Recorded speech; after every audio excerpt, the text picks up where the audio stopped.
Good afternoon, everyone, and welcome to this month's continuing webinar series, and focused in December here on ad blocking.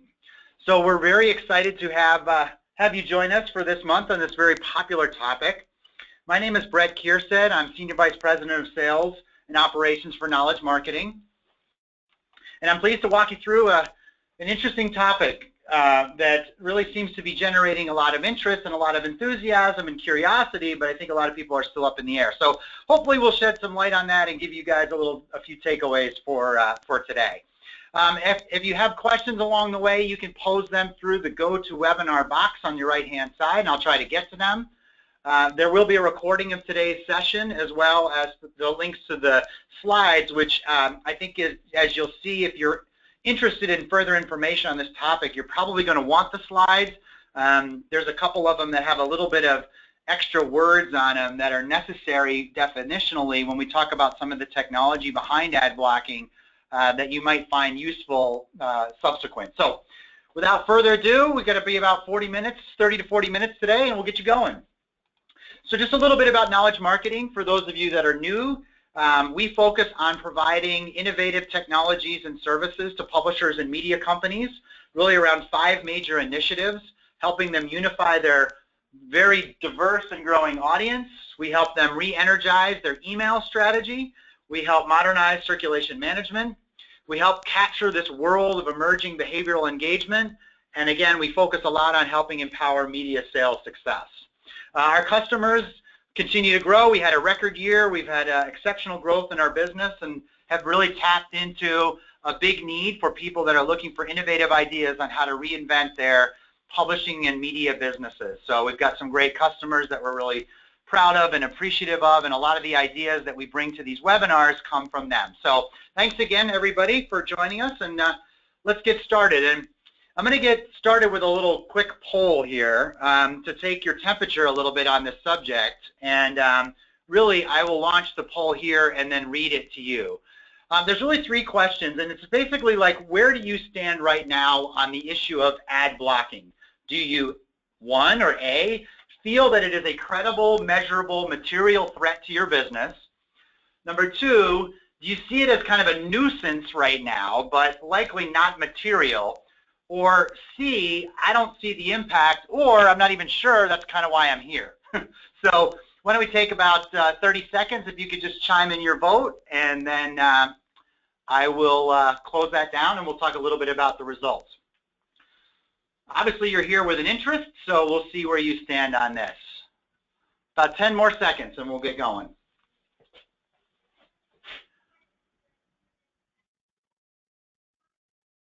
All right.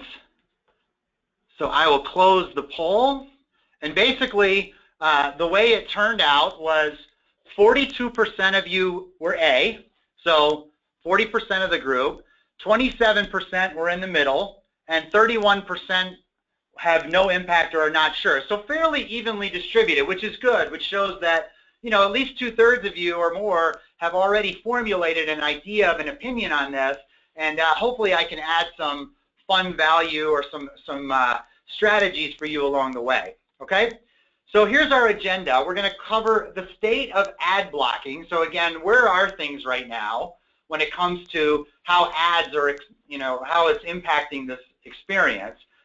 We'll do some light technical on how it works. I read about 100 different articles, and trying to understand some of the technology on it can get complicated, but hopefully I can turn it into something that's useful for you guys.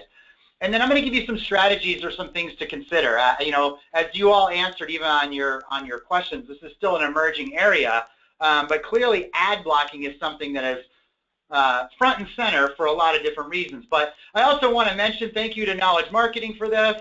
There's additional resources for today's marketer. I'd also like you to understand Cam Connect while you're here. It's a great user conference. I'd like to promote a little bit about some of our client successes and some more ads. I'm just going to keep throwing ads on the screen here. So I also want to illustrate the silly point that, you know, ads are a pervasive part of a lot of user experiences.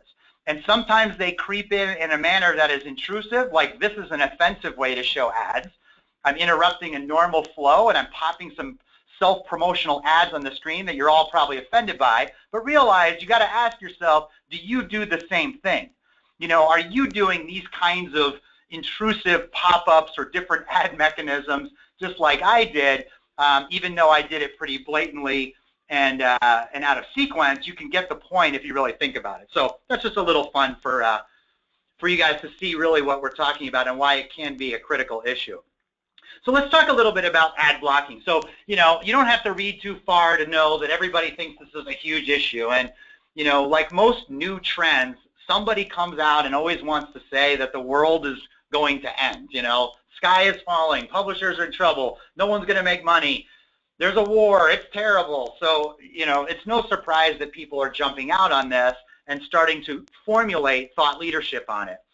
I think it really became even more mainstream just recently when Apple, when Apple says something, people tend to react. When they just talked about some of the change in iOS 9 on how easy it is for ad blocking functionality to be included at the browser and at the mobile level, really sends a scare to people because it really hits home.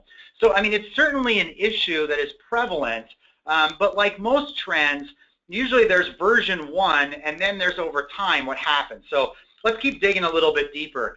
I mean, clearly the trends show that it's growing. The number of people that have some form of an ad blocking technology on either their phone, their computer, or others is certainly growing. Obviously, as any new technology emerges, there's an adoption cycle. It will accelerate quickly, and then people will decide, well, was this a good idea or not? And I think our goal is to try and, where appropriate, insert ourselves in this trend in a positive way for us, or help make sure that we ourselves are not adversely impacted by it. So just let's do a little definition. And again, I'm going to apologize in advance. Those of you who are on my monthly webinars, I try not to have too many words, but in my preparation for this, there are a few areas where it is a little wordy. It might be worthwhile for you to want to download the presentation afterwards to go back and look at some of the text that gives some definition. So that's a little bit of a disclaimer for a couple of the slides we're going to go through today.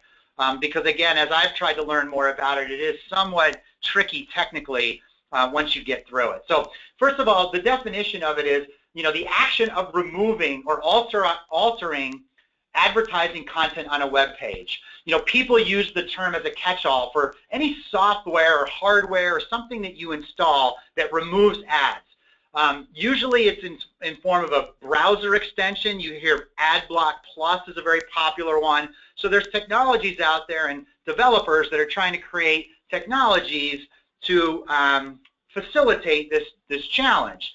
A lot of the database of who gets on the bad list, the naughty list, since it's Christmas season, a lot of that is curated by a local and active open source community. So people will say this is a bad site or this is a negative site.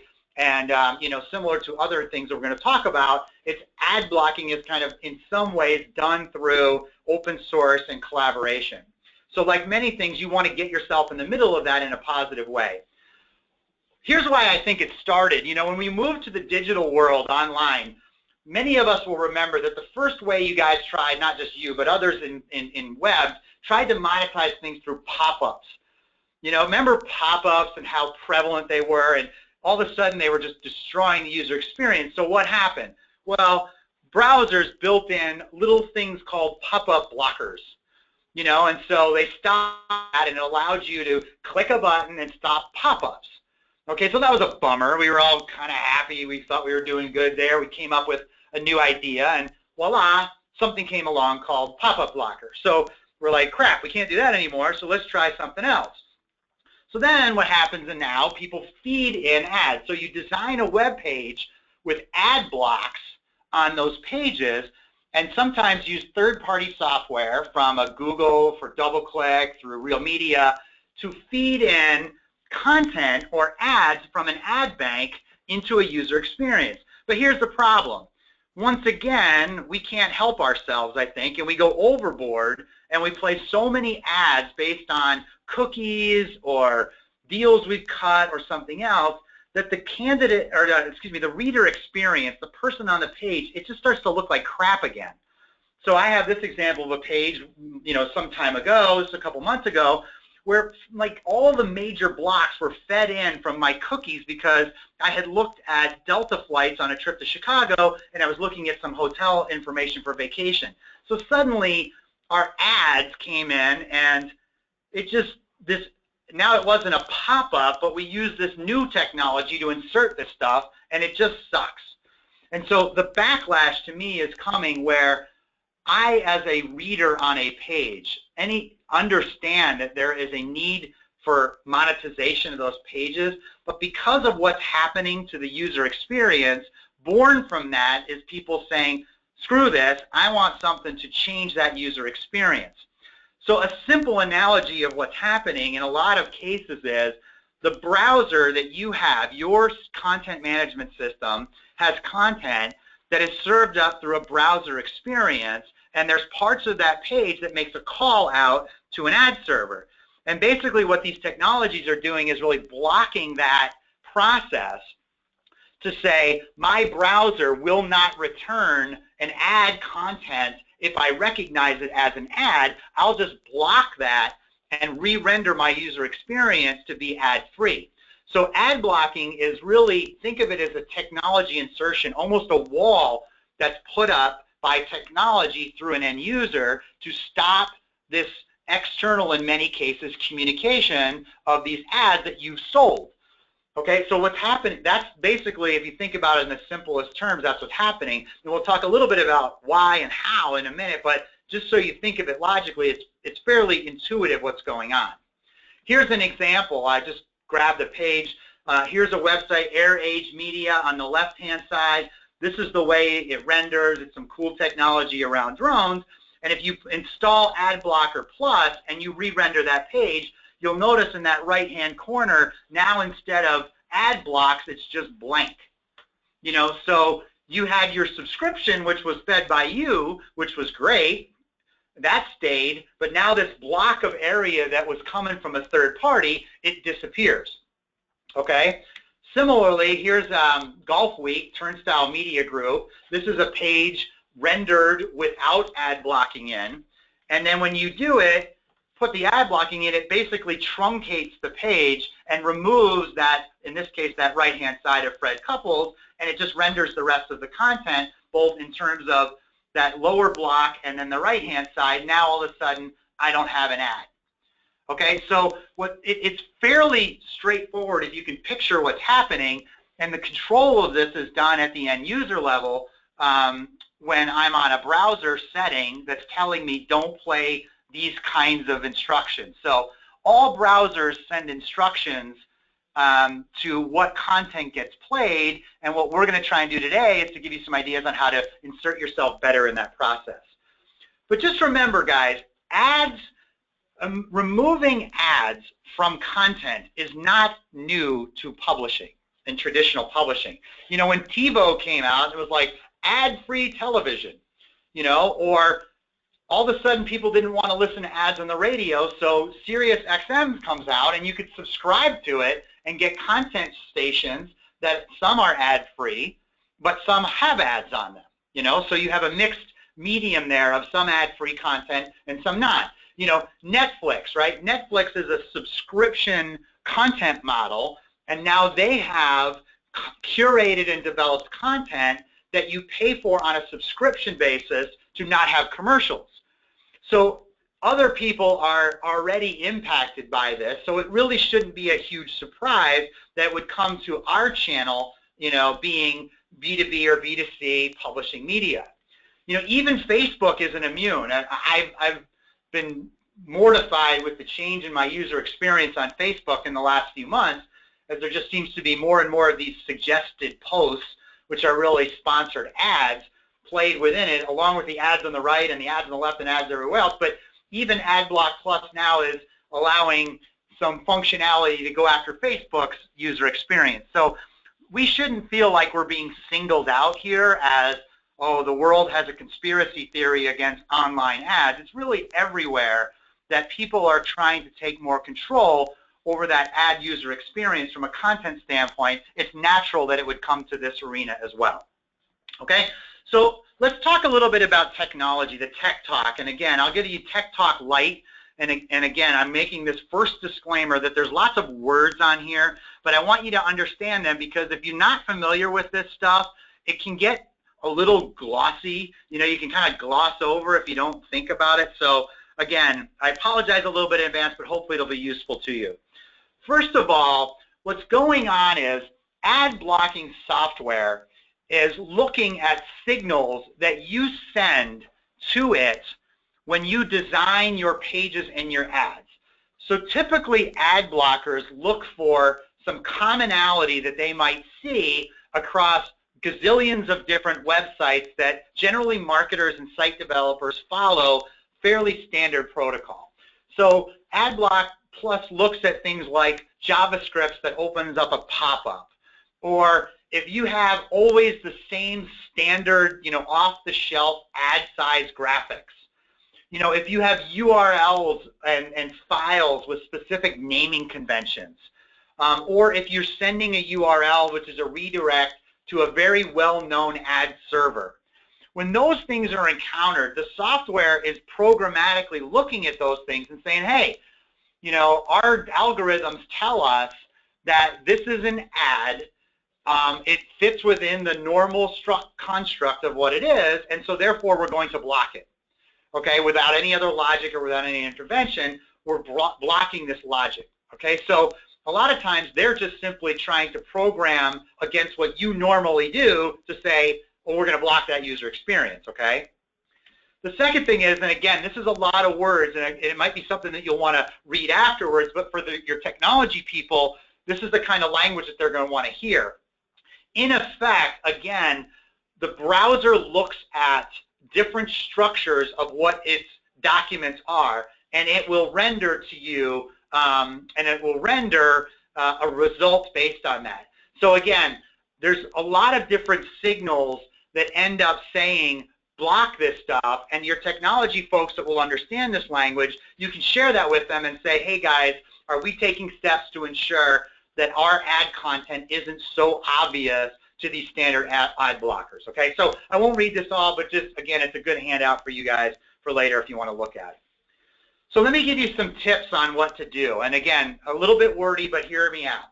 First of all, here's 4 tech tips, and then we'll get into some strategic things that you can do. First of all is even as simple as labeling your ads as ads. You know, a lot of times in your content management system, people organize by folders, ads or click ads. They'll say, oh, this is the content for ads. This is the content for click ads. Or we're using these ad plugins or marketing or advertising labels.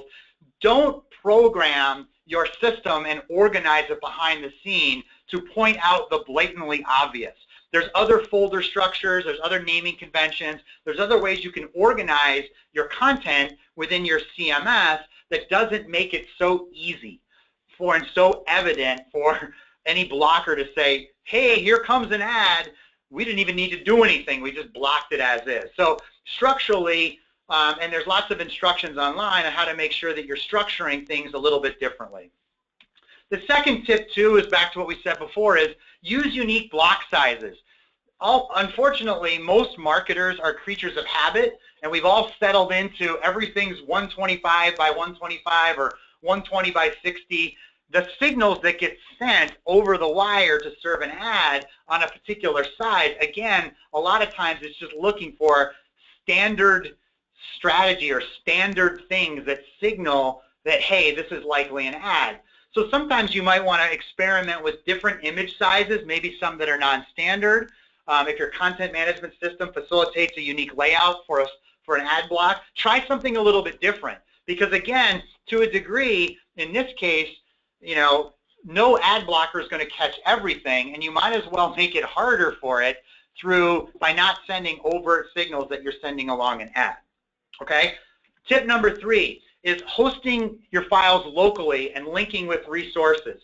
Because as we said before, generally you want to maintain some of your image files. I know it's convenient to use a real media or a third party or a double click that serves out your ads. The problem is that is a blaring red signal that the content is an ad. You know, that block is coming in as that. You could see a lot of times publishers will say, well, we'll host our subscription forms in-house. we'll host our other content on our own content management server, but we'll use a third party for our ads. And that's fine. I understand that, but just remember that dramatically increases the likelihood of that content block being blocked by the ad server. If you host that content and you serve it in conjunction with the page, it makes it much, much more difficult to delineate that that content is coming from a third-party ad, if that makes sense. Especially if it's a high critical customer with high value, high rich content and big files. Those are like big red flags for ad blockers to block that content.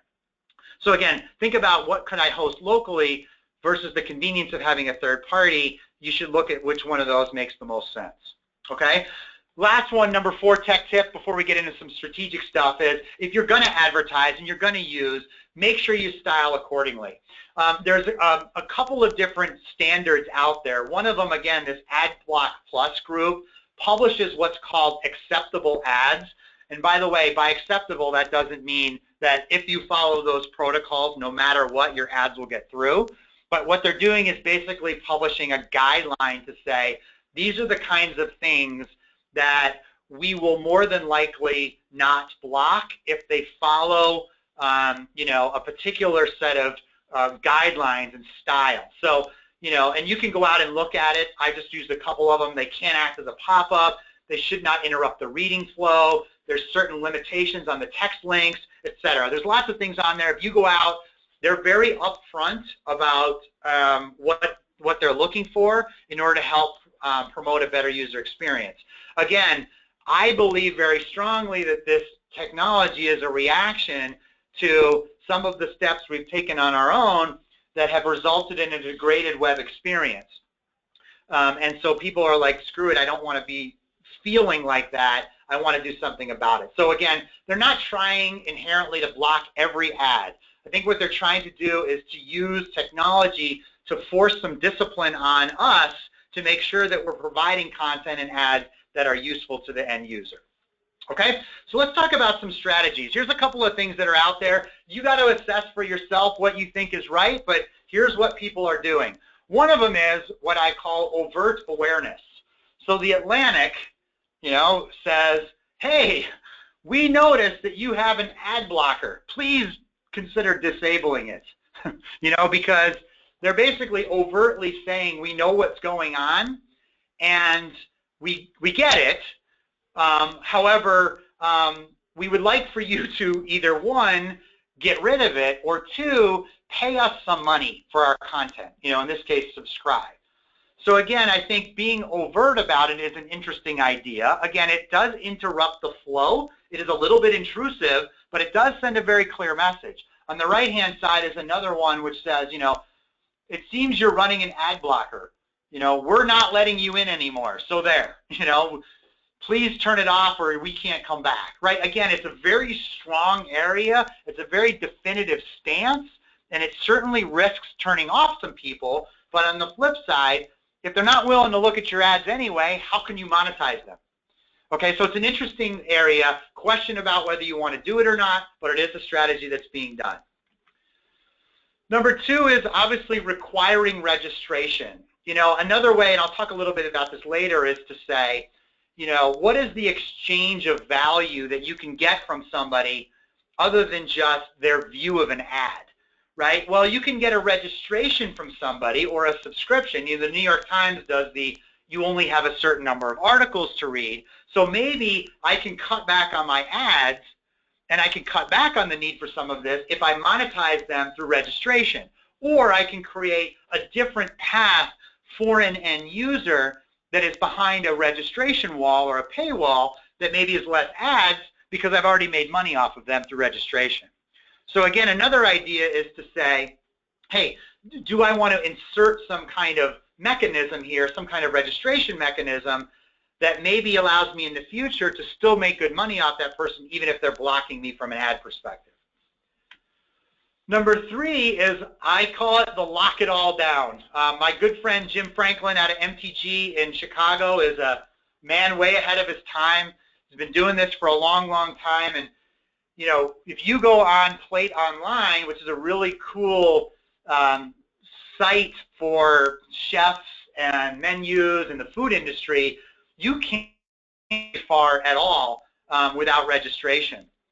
And what that means is that he's requiring and forcing people to lock down all their content, and he's conceding the fact that some people may not register and they'll opt out, but everybody that's on the site has already offered something, meaning they've offered an email address and basic contact information, which in turn, if he returns and offers them good content, and then he makes sure that the ads are very, very relevant to the content.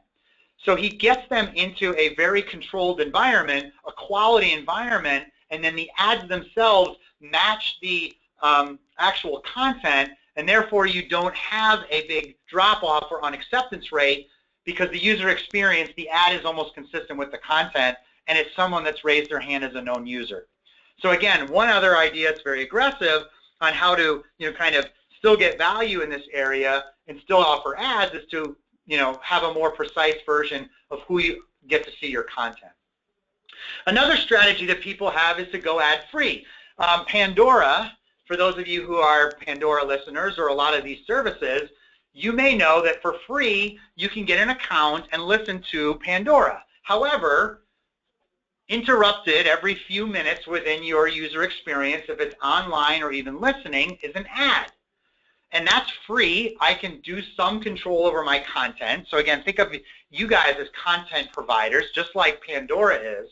But Pandora One, they're promoting the idea of going ad-free. Okay, so they know that there's some people that are going to have an ad model, but they also are like, hey, look, we might be able to, we can monetize the value of that subscriber, not just by what ads they get played for either impressions or advertisers, but if we can get some subscription revenue from them, we're okay not having ads. So even if they were to block your ads, or even if they were to subscribe out of a user experience that didn't have ads, you're still monetizing them. So again, that's really an example of just going out front and saying we're willing to have a model that's ad-free, so we don't even have to worry about ad blockers as kind of an end around. Okay? Another statistics show, and I didn't link to it here, but a lot of statistics show that ad blocking, because it is in many cases configured by the end user, meaning in times the sites that they want to block, is a lot of it has to do with if you don't have relevancy, or I guess the reverse, the higher the relevancy of the ads and the content, the more acceptance you tend to have of the ads themselves. In other words, if the ads are like that example I had before on Real Clear Politics where it was popping in ads from Delta Airlines, those aren't really relevant to the content. If I have ads that are consistent and relevant, like for example on StubHub, which, or if I have my configured content for the teams I like, or if there's things that I've pre-configured and the ads are relative to things that I've asked for and the content that I read, there generally tends to be a higher degree of acceptance of those ads and less ad blocking. I mean, it's intuitive that an ad is often content that is useful to us.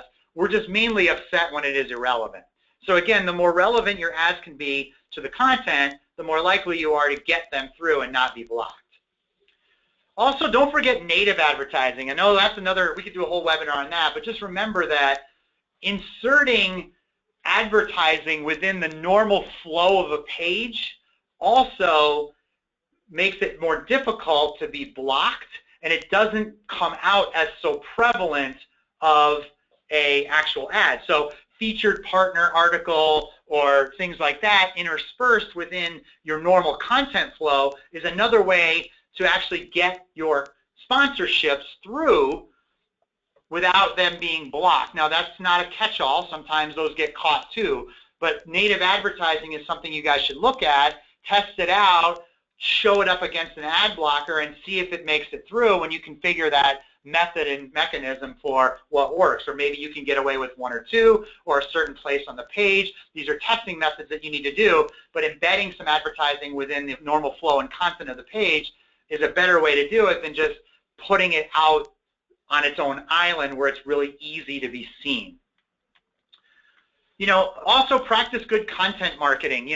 Content marketing, and we always talk about it, is a way to do advertising or get out key messages in a content manner and not an ad manner. I think we all know this today, you know, our friends at Knowledge Marketing do a really good job on the content side of things for getting the message out about certain technologies, but within the framework of content. You guys all do this. You do it through you know, sponsorships in other areas, but just don't forget that content marketing is a good way to do ads, if you will, or placement without being in the traditional ad blocking workflow. Next, always, I would highly recommend going out and being whitelisting, being proactive.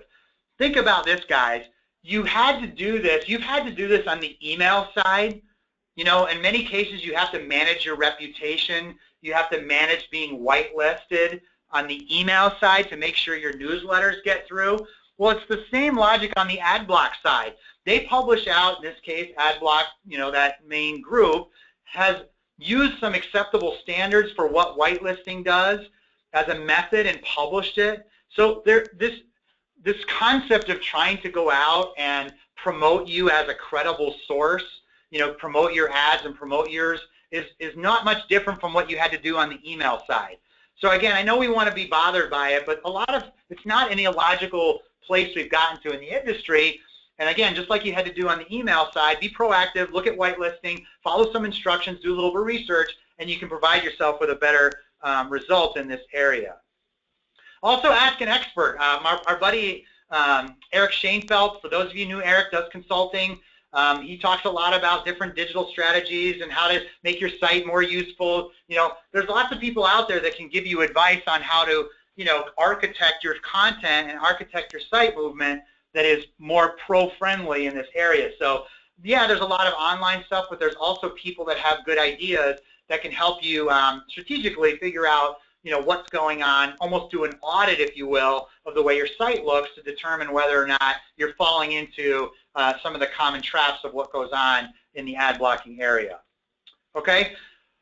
But I want to leave you guys with one huge thing to remember, okay? Please remember this, because this is the good side of ad blocking, I have to say, when you think of it this way. One of the things that you have as a publishing and a diversified media company is you are omni-channel for your advertisers. You know, ad blocking to me, to a degree, says, gosh, if I'm an advertiser, I better be careful of putting all of my eggs in the digital basket. You know, it's so funny how no one wanted print anymore, and all of a sudden it's like, well, it's great because we get online. Well, guess what? Now all those ads are blocked. So it's really funny how full circle things come back to what I still think is the greatest asset that we have in this industry, which is the most complete omni-channel opportunity for an advertiser to get their content messages out throughout your network. You've got web, you've got print, you've got digital, but you also have newsletters, live events, white papers. You can send out targeted messaging. You can do surveys and research. Don't forget that to a degree, you've opened up an opportunity here to reintroduce your value proposition, especially to an advertiser that might be concerned about what's going on. So you should, in addition to reminding them of how wonderful you are across all channels, you should also talk to them about some other assets that you have. You know, you should talk about your different audiences and your ability to get your message to different areas. You should talk about how you can use the data that you have to take their ads and present them with a more precise ad. You know, you don't have to fall victim, like a lot of traditional digital organizations, to sending out random, uncustomized ads. You can use ad targeting techniques. You can place ads within your email newsletters. You can create custom advertorial and sell them on a one-off basis. Don't forget that I think ad blocking, you know, obviously there's dealing with it on the site side, but I do think in your relationship with your advertisers, in some factors, it also could help re-promote your original traditional story about the value that you bring to the market. Okay, so here's my recommendations for you guys. Number one is do your homework. If you haven't gone out and tested your sites and all of your user experiences just use AdBlock Plus, install it on a machine, do a before and after, and take a look at what's going on. If you haven't done that yet, I would suggest you're uneducated about what's going on, because you really don't know what to do until you know what the problem is. Second, do that. Review that experience of someone that's on there. They're looking, they're looking at your content. Maybe you're going to sign up. They're a candidate or a prospect for you, somebody that you want. You want them to subscribe. So what does that experience look like? Number 3 is pursue whitelisting. There's so many. I just gave you several instructions and things to look at. Just pursue it, because here's why, guys.